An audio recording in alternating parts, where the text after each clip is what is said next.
Good morning. Thank you for joining us today here on the O'Rourke Report. We have a couple of little odds and a bunch of things to go over today. Specifically,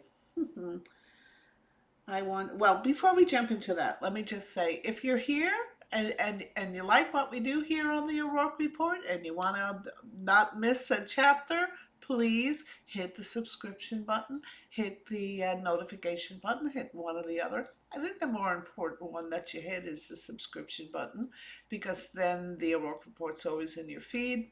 Doesn't cost anything, so go ahead, zip, hit bip, hit those buttons, and let's get right to it. Okay, I'm gonna start in. I'm just getting very invested in this newbie on Salt Lake, Bronwyn. What is her? I don't think she uses her married name. Bronwyn Newport. Yeah, Bronwyn Newport. Well, I've spoken about her fashion sense. I don't think you can run around dressed like a hot dog and claim that that's haute couture. You can as much as you want. So I did a little digging on her background. Also did some digging on the husband's background, because he made his presence known in this week's episode. So did a little digging on her background, and here is something I'm going to read to you. And blah, blah, blah, blah, blah. Bronwyn Newport is a successful Broadway producer and fashion influencer. I think this comes from the Bravo site. With impeccable taste. Oh, good of you to identify that as impeccable. Impeccable taste and trend-setting fashion. Outside of her professional endeavors, Bronwyn is a dedicated liberal political activist, leveraging her influence to champion progressive causes and social justice initiatives. Isn't that just what lost the election for the Democrats? And in a big way. But that's Bronwyn out there spending the hubby's millions. And the hubbies and the millions. Back in the early oddies, the it thing to have if you didn't have a I think BlackBerry was still very hot around then, or still very, very big and dominant. It was before the iPhone came in. I think the iPhone came in, am I guessing, 2010? Well, prior to that, everybody had to have a Palm Pilot. And the husband did not invent the Palm Pilot. He happened to be the CEO for the company Palm One, which put out the Palm Pilot. He was brought in specifically. There was a huge, and I remember this because I used to sell IT, and Palm Pilot, was a huge inventory issue. He was brought in to solve the supply chain issue that Palm Pilot was going through. And once he did that, he quit, said he did everything he wanted to do, and he then went on to HP, where he was the head honcho after, I think this is when Carly Fiorini left. He was brought in as the CEO, Chief Operating Officer, Grand Poobah of HP, the PC division, along with, handheld devices. And there was a time there, HP had their own answer to the iPhone called the Trio. Didn't make it, obviously, once the iPhone did get out there, it absolutely dominated the market. It killed BlackBerry, it killed Palm, it killed Trio. I can't remember all the other ones that were out there at the same time.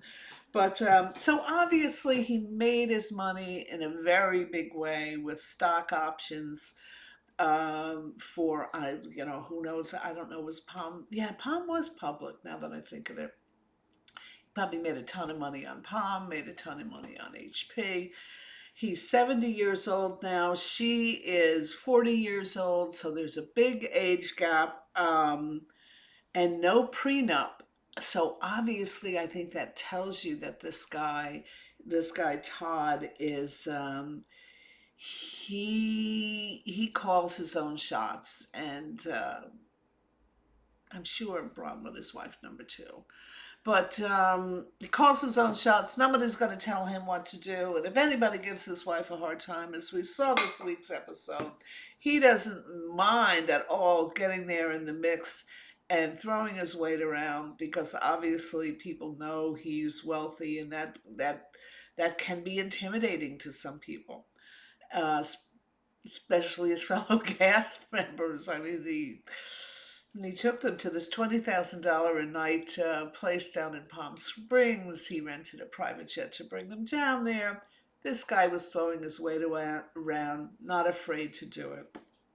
They're going to be an interesting couple to watch, I will tell that. Now, the backstory on Bronwyn. Little Miss Chloe, you want to get down there, little baby sweets? Yeah, that's my girl. Um, if oh gosh, look, Chloe just threw me off there. They're going to be a very interesting couple to watch. Fascinating thing about Bronwyn, she's a Mormon girl, went to Brigham Young, the whole 9 yards.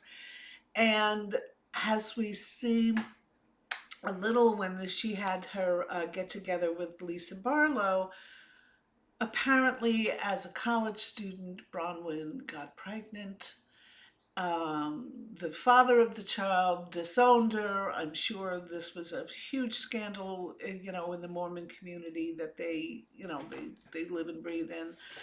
And she was kind of cast out. She was made to, the father of the child's family made her, let her know that she was not welcome, that the baby wasn't going to be welcome, that she had everything but a scarlet A on her chest. And so the fact that this girl pulled her up, was able to go on and be as successful in her career as she's been, and then obviously make a fantastic marriage without a prenup to a super, super wealthy guy who loves to indulge her, she's done well for herself. Well, it turns out the parents of the father of the baby. The father of the baby passed away at a very young age. I don't know what happened, but I think Bronwyn had the child when she was 19, and the baby daddy passed away 2 years later. And she was not even informed of this. She happened to see it in Facebook when a friend of hers, a mutual friend of theirs, commented on his passing. And so she was really, cast out. She was left to the wolves. And now it turns out that the parents of the baby daddy are very good friends with the Barlows. Very close friends. I'm still taking this with a grain of salt that Bronwyn and Todd did not know this going into this season. Salt Lake's been on a bunch of years now. Lisa Barlow is very well known as a result throughout Utah. I kind of find it hard to believe that Bronwyn and Todd were not aware of the connection of the Barlows with her daughter's grandparents. So that's going to be interesting to see how that plays out, which also explains why I think Todd and Bronwyn are so aggressive against Lisa Barlow. Really, really aggressive. And I don't know if Lisa Barlow is playing this right. She is, she's a fan favorite. People like her, but she's trying to, clap back at Bronwyn's insults, and it's going to be interesting to watch. That's all I'm going to say.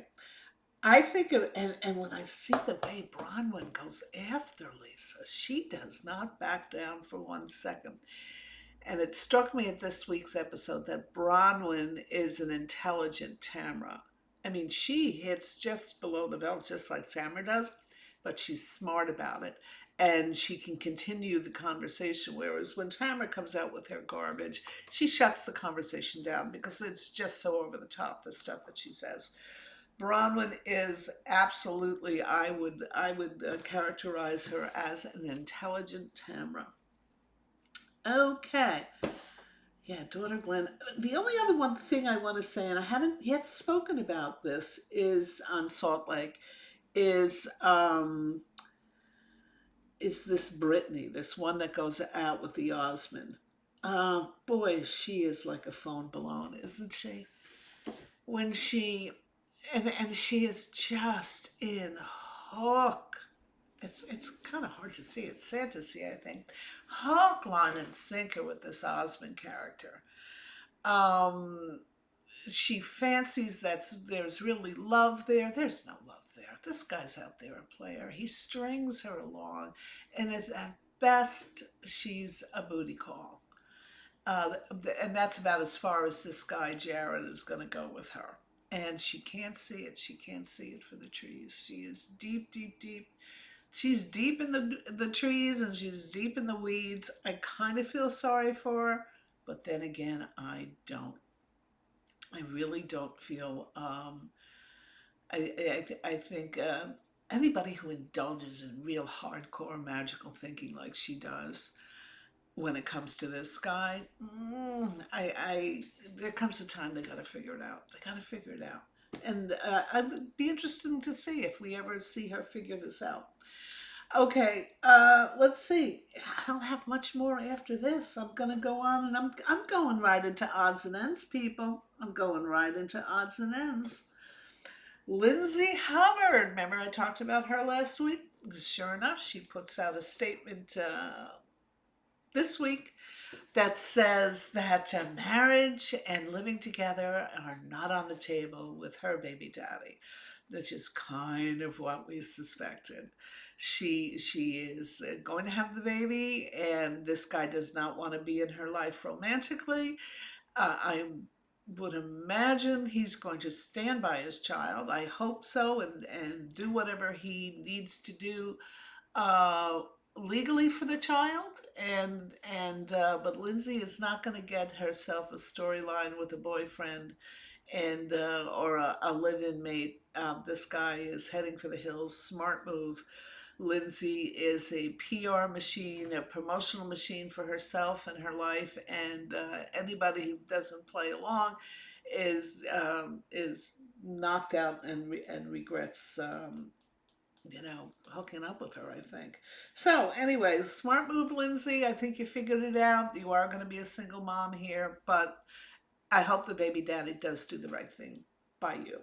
You deserve it.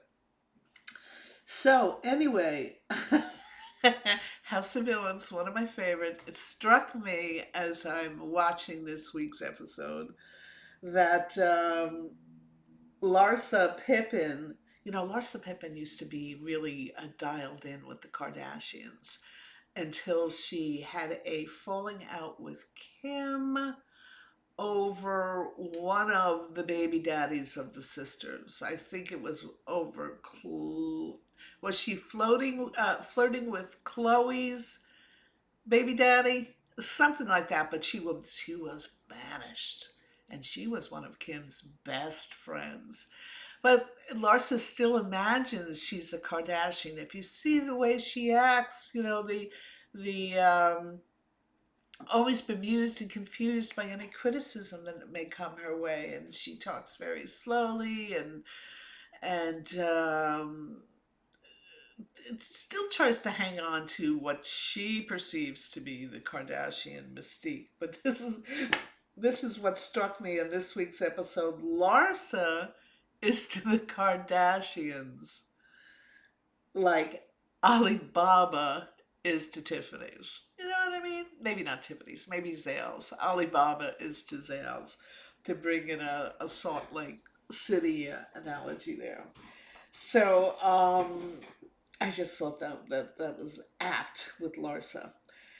And the other thing that happened this morning as I was getting ready, JT, this is Southern Charmed I'm going on to.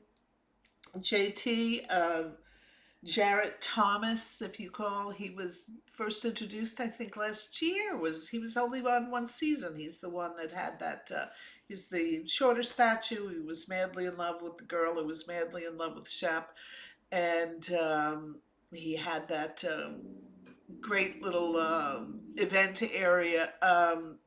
a venue for people to have dinner parties and things like that.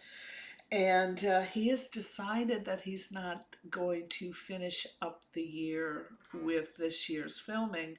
And if you've seen him on Instagram, it's a little concerning because he's lost a tremendous amount of weight. If you remember, he's a type 1 diabetic who insists on eating and drinking and then hitting the old insulin pump. Obviously, I would say when we look at the weight loss with him, there's been some health problems. Gosh, you hate to see it. And you hate to think that the reason that he's pulling out is because the health problem is getting worse and worse. He had this post up last week where he thought he had figured out a way to control his own glucose levels. And I have a friend like this who's always experimenting with things, and they always think they're going to find that magic bullet. And he did something where he took his glucose levels and then he went out for a 40-minute run. This is a guy that is really, really, really thin now. A 40-minute run, and then was so excited to take his glucose levels again because he was convinced he found the magic bullet to keep it in check. He did it again, and it was even higher than prior to the 40-minute run. So I think that kind of knocked the stuffing out of him a little bit. I know, I really felt for him in that moment. And then today, of course, we find out that he's pulling out, and I wish him the best. So anyway, that's all I have for today. I want to thank everybody for tuning in. And of course, you know the drill. If you don't subscribe, don't notification, do all those things. And we'll always see you here on the O'Rourke Report. Thank you so much for dropping in, and I'll talk to you soon.